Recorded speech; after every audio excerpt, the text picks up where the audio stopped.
मैं हूं सर शर्मा और आप देख रहे हैं सीएमडी नीट। और आज का वीडियो बेहद ही इंपॉर्टेंट है कि हम लोग बात कर रहे हैं required documents for NEET form की। यानी 2026 का फॉर्म आया है, इसमें कौन कौन से डॉक्यूमेंट जो रिक्वायर्ड होंगे जिसके बिना आपका फॉर्म कंप्लीट नहीं होगा। ये वीडियो अपने बेहद ही इंपॉर्टेंट है कि इस वीडियो में लास्ट से बात करेंगे ऐसे कौन कौन से डॉक्यूमेंट जो नीट पढ़ी, साथ में कितने साइज के होने चाहिए, कौन कौन से डॉक्यूमेंट जो अभी आपको बनवाने हैं, अगर नहीं बनवाए हैं तो वो सारे डॉक्यूमेंट्स आपको इस वीडियो में मालूम चल जाए कौन कौन से में नीड है इस फॉर्म को भरने के लिए। तो वीडियो काफ़ी इंपॉर्टेंट है आप लोगों के लिए। और चैनल में पहली बार जो सब्सक्राइब कर लीजिए और बेल आइकन पुश करेगा ताकि ऐसे बेहतरीन ऑथेंटिक कंटेंट आपको प्रॉपर मिलता रहे और कोई भी वीडियो मिस ना करने के लिए साथ में बेल आइकन पुश करिएगा। तो स्टार्ट करते हैं इस वीडियो को। जानते हैं डॉक्यूमेंट रिक्वायर्ड फॉर नीट 2026 के लिए। तो हम लोग बात करते हैं क्या क्या होना चाहिए। सबसे पहले बात करते हैं जो बेसिक चीज़ें हैं। सबसे पहले आता है पासपोर्ट साइज फोटोग्राफ। ठीक है, तो यहाँ पे आपको क्या करना है, एक रिसेंट फोटो खींचनी है। अब देखो दो ऑप्शन है, या तो आप खुद फ़ोटो खींच लो अपने फ़ोन से, किसी से खिंचवा सकते हो, या तो ज़्यादा अच्छा ऑप्शन है आप फोटोग्राफर के पास जाएं, ठीक, फ़ोटो खिंचवा लें। क्योंकि फ़ोटो खिंचवाने के साथ साथ आपको उसमें नेम भी मेंशन करनी है और साथ में किस दिन फ़ोटो खिंचवाई वही मेंशन करना है। तो हो सकता है आप खुद खींचने के बाद एडिट ना कर पाओ, तो ज़्यादा अच्छा फोटोग्राफर के पास जाएंगे बाहर, तो वो सारा काम खुद कर देगा अपने कंप्यूटर से, इसको डिजिटली फॉर्म पे लिख देगा। अब यहाँ पे कंडीशन क्या है, जो रिसेंट फोटो आप खिंचवाएंगे तो वाइट बैकग्राउंड हो, अगर वाइट नहीं भी है तो कोई लाइट बैकग्राउंड होगा जहाँ पे पीछे आप अपनी फ़ोटो खिंचवा सकते हैं। या आप उससे बता दीजिएगा जब फोटोग्राफर से कहती है भाई लाइट बैकग्राउंड होना चाहिए कोई, या वाइट हो ज़्यादा अच्छी बात है, ना हो तो वो एडिट करके कर सकते हैं। आपको जो फेस है 80% विजिबल होना चाहिए, जहाँ पे ईयर्स आपके साफ से दिखने चाहिए, मास्क नहीं होना चाहिए। यानी आपका जो फेस है, यानी अगर इस टाइप का फोटो है, ठीक है, तो आपको जो फेस बने, ठीक है, और जो हाथ है आपके, तो इस तरीके से होना चाहिए 80%। यहाँ पे आपको नाम लिखना है, एग्जैक्ट कोई भी नाम है आपका, जैसे मेरा नाम शैलेंद्र है तो मैंने यहाँ शैलेंद्र लिख दिया। और साथ में आज की डेट है, जैसे कि 14 Feb, तो यहाँ 14/2/2026 डेट लिख देंगे। आज आपने फ़ोटो खिंचवाई है, आज ही आपने अपलोड कर दी है। ठीक है, पहली कंडीशन, बिकॉज जो फोटो आप खिंचवाएंगे ना वो same photo exam and counselling में भी लगेगी। ये मत सोचिएगा कि भाई फोटो खिंचवा लिए बाद में कोई और खिंचवा ले जाएगी, तो ऐसे जो अभी खिंचवा रहे हो तो वही आपके लास्ट तक काम आएगी। तो जो फोटो क्लिक करवाएंगे उसे संभाल रखिएगा। अगर प्रिंट नहीं निकालने कोई दिक्कत नहीं, आप उसे बाद में प्रिंट निकाल सकते हैं, लेकिन जब काउंसलिंग टाइम में जाएंगे तो वही फोटो लगानी पड़ेगी, पेस्ट करनी पड़ेगी। ठीक है, साथ में जब आप एग्जाम देने जाएंगे तो उस समय भी आपकी नीड पड़ेगी, तो ऐसी गलती मत करिएगा, अदरवाइज रिजेक्ट हो सकते हैं। बॉम्ब फॉर्म में बहुत सी गलतियाँ बच्चे करते हैं, रिजेक्शन की प्रॉब्लम आ जाती है हर साल, तो ऐसी गलती ना हो इसलिए मैं वीडियो आपको लेके आया कि बच्चे पूछते हैं ऐसा क्या कंडीशन, ऐसे क्या हो सकता है इसका फॉर्म रिजेक्ट ना हो। मैं सारी कंडीशन मैं आपके साथ शेयर कर रहा हूँ। सेकेंड चीज़ आता है लाइव फोटोग्राफ, जो इस साल सबसे नई चीज़ आई है। तो लाइव फोटोग्राफ में क्या है भाई, देखो ये क्या चीज़ है। लाइव फोटोग्राफ में आपको क्या करना है, फॉर्म भरते वक्त वेब कैम या मोबाइल से लाइव फोटो कैप्चर करना होगा। यानी जब फॉर्म भरे तो उसी टाइम इस पर एक ऑप्शन आएगा जहाँ पे अपनी लाइव फोटो को अपलोड करना हो, तो वहीं पे वेब कैम अगर आपके पास है, ठीक है, अदरवाइज किसी कैफ़े वाले से इस कंडीशन करवा सकते हैं, या खुद का उस पर एक ऑप्शन आएगा जब फॉर्म फिल करेंगे। अब मोबाइल में तो फॉर्म भर नहीं रहे, अगर लैपटॉप भरे तो कैसे ऑन करेंगे वेब कैम, अगर नहीं है तो बाई चांस ये आपका अच्छा नहीं है तो दूसरा ऑप्शन भी है। जब फॉर्म भरेंगे तो फॉर्म भरते वक्त यहाँ पे एक छोटा सा QR कोड आएगा, ठीक, जो QR कोड आएगा उस QR कोड को अपने फ़ोन से स्कैन करेंगे और लाइव फोटो खुद खींच ले, किसी से भी कह सकते हैं बैक कैमरा से खिंचवाएंगे ज़्यादा अच्छी आएगा। और जो पीछे बैकग्राउंड लाइट होना चाहिए, कोई बहुत ज़्यादा कलरफुल नहीं होना चाहिए, लाइट हो या हो सकता है वाइट हो, ज़्यादा अच्छी कंडीशन हो। सर में कैप और चश्मा नहीं होना चाहिए, क्योंकि जो आपके लाइव फोटो खींचेगी ना वो आपके आधार कार्ड से मैच होनी चाहिए। अब एग्जैक्ट मैच तो नहीं हो सकती कि आपने कहा 5-6 साल 10 साल पहले खिंचवाइए तो रिसेंट में कैसे मैच करेगी। तो अगर नहीं मैच हो रही, काफ़ी डिफरेंट है, या आपने 10 साल पहले बनवाइए, अपडेट नहीं कराया तो उसको अपडेट करवा लिया, अभी टाइम है। अगर फॉर्म नहीं भरा कोई दिक्कत नहीं, आपका 8 मार्च लास्ट डेट है, तब तक आप फॉर्म भर सकते हैं, तब तो उससे पहले अपडेट करवा लीजिए। ठीक, अगर आपकी अभी रिसेंट में है तो अगर मैच नहीं होगी तो भी दिक्कत आएगी। इसलिए जैसे आपने चश्मा लगाया हुआ है तो चश्मा लगा कर मत खिंचवाइएगा।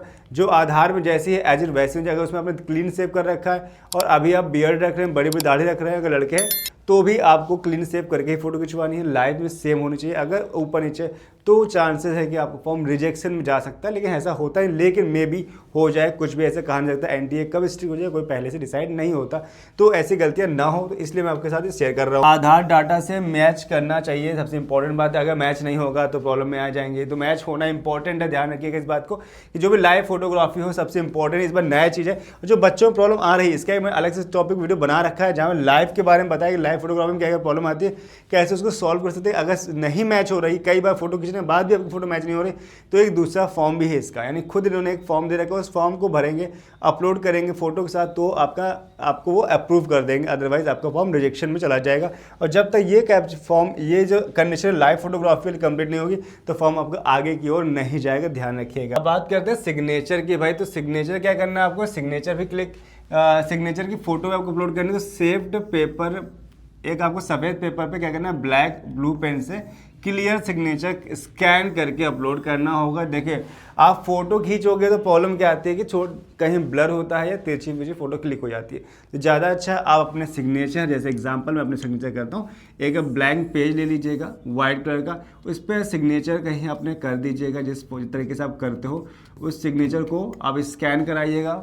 ठीक, किसी फोटो कॉपी के पास जाएँ, उससे स्कैन करा के ही अपलोड कराएं, वो स्कैन करेगा आपको व्हाट्सअप कर देगा या उसको डॉक्यूमेंट बना देगा PDF में, आप उसको यहाँ से अपलोड कर सकते हो। तो सारी चीज़ें क्या क्या बता रहा हूँ सर को नोट कर लीजिए, सबकी फ़ोटो वहाँ बनवा लीजिए और सारी चीज़ें PDF एक से बनवा के धीरे धीरे अपलोड करिएगा। सेकेंड चीज़ क्या है, left and right hand fingers plus thumb impression करना है। तो आपको भाई लेफ्ट हैंड और राइट हैंड के जो फिंगर्स हैं ये ना, इनकी न क्या लगेगी, आपका इसका थंब इम्प्रेशन लगाना है। तो दोनों हाथों के फिंगर्स और थंब इम्प्रेशन अपलोड करने होंगे। और कैसे होने चाहिए, क्लियर और रीडेबल, यानी ऐसे साफ सुथरे हों और रीडेबल हो। रीडेबल यानी कि कोई भी आसानी से जूम करके या फिर नॉर्मल करके उसको देख सके, ऐसा नहीं कि आपके फिंगर्स के जो मार्क्स हैं वो दिख ही नहीं रहे, ऐसा ना हो। ठीक है, तो होने चाहिए, वरना फॉर्म रिजेक्ट हो सकता है, ध्यान रखिएगा इस बात का। नेक्स्ट आते हैं कैटेगरी सर्टिफिकेट। भाई ये काफ़ी इंपॉर्टेंट है और इसका एक पर्टिकुलर अलग से वीडियो भी मैंने बना रखा है, जहां पे हम बात कर रहे हैं कि कैटेगरी सर्टिफिकेट में क्या क्या आपके फॉर्म कौन कौन से लगते हैं। जैसे भाई जनरल को तो कोई नहीं सर्टिफिकेट लगना, SC का लगना, ST लगना, OBC EDUBS का लगना, तो कैंडिडेट के लिए आप वैलिड कैटेगरी सर्टिफिकेट होगा। अब ये ऐसे तो नहीं फॉर्म भरोगे सब लोग जैसे बना है वैसे लग गया, इसमें कंडीशंस भी है। जैसे कि अगर आप SC ST हैं तो अगर आपका कोई जो आपने बनवाया है कैटेगरी सर्टिफिकेट 4 साल पुराना है, 3-4 साल है, 2-3 साल पुराना है तो भी चल जाएगा, कोई दिक्कत नहीं। अगर OBC में है तो आपने लास्ट जगह अप्लाई किया है तो अभी आप उसे भर सकते हैं, लेकिन फिर 1 अप्रैल के बाद वो खत्म हो जाएगा, यानी फॉर्म भरते हुए तो कोई दिक्कत नहीं, लेकिन जब काउंसलिंग में जाएंगे तो आपको फिर से दोबारा बनवाना पड़ेगा। लेकिन जिन्होंने अभी तक नहीं बनवाया है तो अभी आप कैफे जाइए या किसी भी वहाँ बात कर लीजिए, फॉर्म भरिए, इसके साथ आपको एक क्या मिल जाएगा, कोड मिल जाएगा, नंबर मिल जाएगा एप्लीकेशन नंबर की, भाई सर्टिफिकेट नंबर मिल जाएगा, वो यहाँ आप कर सकते हैं। और इसके बाद जब आपका मिल जाएगा तो अपलोड करने का ऑप्शन आपको मिल जाएगा। भाई 12 तारीख के आसपास सब कुछ करना, उसके बाद फिर ऑप्शन नहीं मिलेगा। अगर नहीं भरा तो आप जनरल कैटेगरी में आ जाएंगे। अगर आप ये कंडीशन नहीं लगा पाते हो SC ST OBC का अगर डेथ सर्टिफिकेट नहीं है तो आप जनरल कैटेगरी का फॉर्म भर सकते हैं, लेकिन अगर है तो अप्लाई कर दीजिए, अपलोड कर दीजिए। अगर नहीं बनवाया है तो अप्लाई करके इसे बनवा लीजिए। ठीक है, जो आपके पास जो अभी है वो अपलोड कर दीजिए, जिससे आगे जाके इसे आप चेंज कर सकते हैं। इसके बाद क्लास 10 की आपको सर्टिफिकेट चाहिए। क्लास 10 में 2 टाइप की सर्टिफिकेट होती है।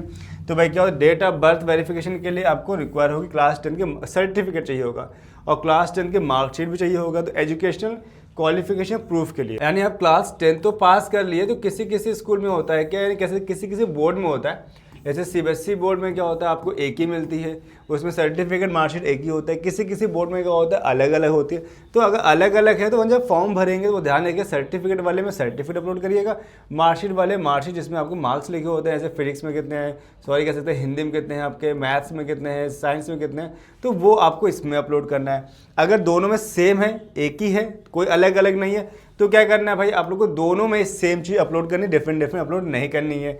क्लियर है, यहाँ तक आप लोग समझ में आ गया। हर बोर्ड तो नहीं देता, लेकिन अगर मार्क्स CGPA में है तो परसेंटेज कन्वर्सेशन सर्टिफिकेट अपलोड करना होगा। तो किसी किसी में क्या करता है, ग्रेड मिलते हैं A B C D, तो उस टाइप के ग्रेड वाले बेस पे तो आपको ये फॉर्म अपलोड करना होगा। आइडेंटिटी प्रूफ के लिए आपको आधार प्रेफर है, सबसे पहले आप आधार करें, अगर आधार है, अगर आधार नहीं है तो उसकी जगह पैन, पासपोर्ट एक्सेट्रा भी लगा सकते हैं। इसके बाद आता है PW एंड BD, अगर PW में आते हैं या PW BD में, UDID में सर्टिफिकेट में आते हैं, तो इन सबके सर्टिफिकेट भी आपको अपलोड करने होंगे। तो दिव्यांग कैंडिडेट्स के लिए रिक्वायर्ड डिसेबिलिटी सर्टिफिकेट भी होगा। अब इसके सबके एक तरीके हैं, यानी जो इनके फॉर्म जो भी आप ये सर्टिफिकेट अपलोड करेंगे तो अपनी मर्जी के नहीं बनवाएंगे, इसके फॉर्मेट वगैरह आपको इसके ब्राउज़र में मिल जाएंगे। अगर इसका ब्राउज़र, जैसे मैंने वीडियो डाला था पिछली बार देखा होगा स्टार्टिंग वाले में, तो मैंने बताया है, जहाँ फुल डिटेल मैंने वीडियो बताया नीट के बारे में, तो वहाँ मैंने बताया कि किस किस तरह के फॉर्मेट वहाँ पर अवेलेबल हैं। अगर किसी को दिक्कत आ रही फॉर्म भरने में, फॉर्मेट सब नहीं आ रहे कौन सा फॉर्मेट हो, क्योंकि आपको खुद के फॉर्मेट अपलोड नहीं करने हैं, बाकायदा जो नीट की तरफ से फॉर्मेट मिलने हैं वही आपको फॉर्मेट लगाने हैं। अगर दिक्कत हो रही है तो मुझे आप कॉन्टेक्ट कर सकते हैं, नंबर डिस्क्रिप्शन मिल जाएगा, या फिर मुझे आप डायरेक्ट कॉल कर सकते हैं, अभी व्हाट्सअप नंबर मिल जाएगा हमारा, और या फिर मुझे व्हाट्सअप या आप कमेंट भी कर सकते हैं, उसके थ्रू मैं आपको रिप्लाई कर दूंगा। फिर आते हैं एड्रेस प्रूफ की हम बात करें तो एड्रेस प्रूफ में अगर आपका प्रेजेंट और परमानेंट है, ठीक है, तो उसके लिए आपको करना है करंट और परमानेंट एड्रेस प्रूफ अपलोड करना होगा। अब इसमें कई लोग बच्चों कन्फ्यूजन होता है परमानेंट परमानेंट में क्या होता है। भाई परमानेंट एड्रेस ऐसा होता है जहां आपका आधार पर जो नंबर लिखा है आपका परमानेंट होगा। जैसे आपको एग्जांपल, आप रहने वाले किसी अदर स्टेट के, मान लें यूपी के रहने वाले, आप पढ़ाई दिल्ली में कर रहे हैं, ठीक है, तो आपका आधार जो भी है सारे कहाँ यूपी बना होगा, लेकिन अब प्रेजेंट टाइम में क्या कर रहे हो, दिल्ली में रहते हो, अब वहाँ से फॉर्म भर रहे हो, तो आप सोचो मेरा एग्जाम सेंटर वहीं मिल जाए, तो जो प्रेजेंट टाइम में आप होगा, ठीक है, तो आपको वहाँ का डॉक्यूमेंट आप बनवाना पड़ेगा, यानी कि प्रेजेंट एड्रेस आपके पास चाहिए होगा। वो कैसे बनवाएंगे वो आपको हम आने वाले वीडियो में बताएंगे प्रॉपर कैसे बनाया जाता है। एक रफली बताएं तो आप अपना आधार कार्ड अपलोड कर सकते हैं, आधार नहीं है तो बिजली का बिल कर सकते हैं, ठीक है। इस तरीके से आप क्या कहते हैं प्रेजेंट वाले को बना सकते हैं। अगर कुछ भी नहीं है ऑप्शन तो आप किसी तहसील या किसी कोर्ट वाले के पास जाएँ, ठीक है, उस वकील को पकड़ेंगे, वो नोटरी में 10, 50, 100 वाले नोटरी फॉर्म में आपको बना देगा कि भाई प्रेजेंट एड्रेस आपको बनवा देगा। तो इस तरीके से बनवा सकते हैं आप बकायदा। क्या NRI OSI फॉरेन सर्टिफिकेट, अगर आप बाहर के रहने वाले आउट ऑफ इंडिया के, तो आपको इंडियन नेशनलिटी के लिए अलावा कैंडिडेट्स के लिए एक नेशनलिटी प्रूफ भी करना होगा। आप यानी फॉरेनर है रहने, ठीक है, तो इन 4 चीज़ों को आपको यहाँ पे करना पड़ेगा। NRI है कैंडिडेट्स यूजिंग स्क्रैप। स्क्रैप क्या होता है, स्पेशल केसेस में, बहुत से कम केस में ऐसा होता है कोई स्क्रैप का यूज़ करता है, तो उनके लिए होता है जो बच्चे ऐसे होते हैं जो लिख नहीं सकते, या कोई ऐसी प्रॉब्लम है, खुद उनके हाथ में प्रॉब्लम है या उनकी आंखों में प्रॉब्लम है, या कुछ ऐसी कंडीशन को लिख नहीं सकते, तो उस कंडीशन को बोलते हैं स्क्रैप बोलते हैं। तो स्क्रैप का सिग्नेचर, यानी जो भी बंदा ऐसे एग्जाम आप देने जा रहे हो तो आप अपने सपोर्ट में जिसको लेके जाओगे उसका सिग्नेचर, उसकी क्वालिफिकेशन सर्टिफिकेट, ठीक है, ऑन स्क्रैप अंडरटेकिंग फॉर्म में भरना पड़ेगा आपको, फिजिकल लिमिटेशन सर्टिफिकेट भी आपको देने पड़ेंगे।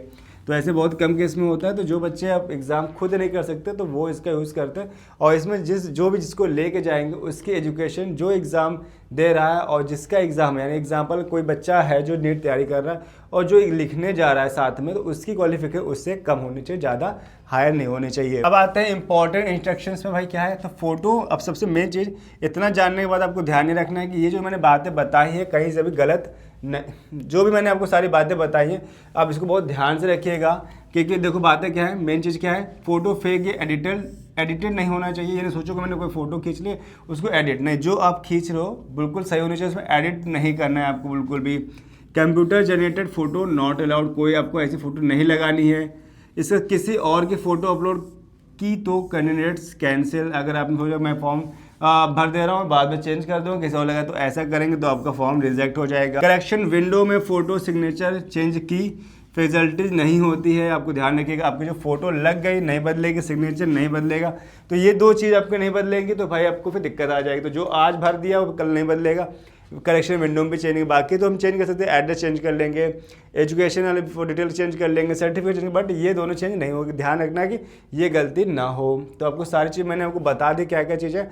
अब मैं एक आपको एडवाइस देता हूँ कि हमारा व्हाट्सअप ग्रुप है, इसे ज्वाइन कर सकते हैं। यहाँ पर पूरी अपडेट्स मिलती है, जो भी एग्जाम होने वाले हैं एंड या नीट की तरफ से जो भी नोटिफिकेशन आएंगी, या अनदर कोई एग्जाम होने या अनदर कोई काउंसलिंग होनी, कुछ भी डिटेल्स है सारी डिटेल आपको मिलेगी। आप इसको ज्वाइन कर सकते हैं, अभी स्कैन करें, अभी ज्वाइन कर ले इस ग्रुप को, डिटेल्स आपको प्रॉपर मिलती रहेगी। और फायदा क्या है कि हमें बहुत से बच्चे स्टूडेंट आपको कम्युनिटी मिल जाएगी। यहाँ बहुत से लोग ऐसे बच्चे जो ऑलरेडी है इस ग्रुप में ऐड हैं, और जिससे आपको फायदा क्या मिलेगा, वो उनसे बातचीत कर सकते हैं, ग्रुप में ज्वाइन हो सकते हैं, ठीक, तो connected with the other experience and the share experience कर सकते हैं। इंस्टेंट अपडेट रहेंगे, सारे अपडेट्स मिलेंगे, एक्सपर्ट गाइडेंस मिल सकती है, हमारे सीनियर से, हमारे मेंटोर से, हमारे काउंसलर से, सभी से बात कर सकते हैं। डाउट सॉल्विंग होगी आपकी, ask question get quick answer मिल जाएंगे।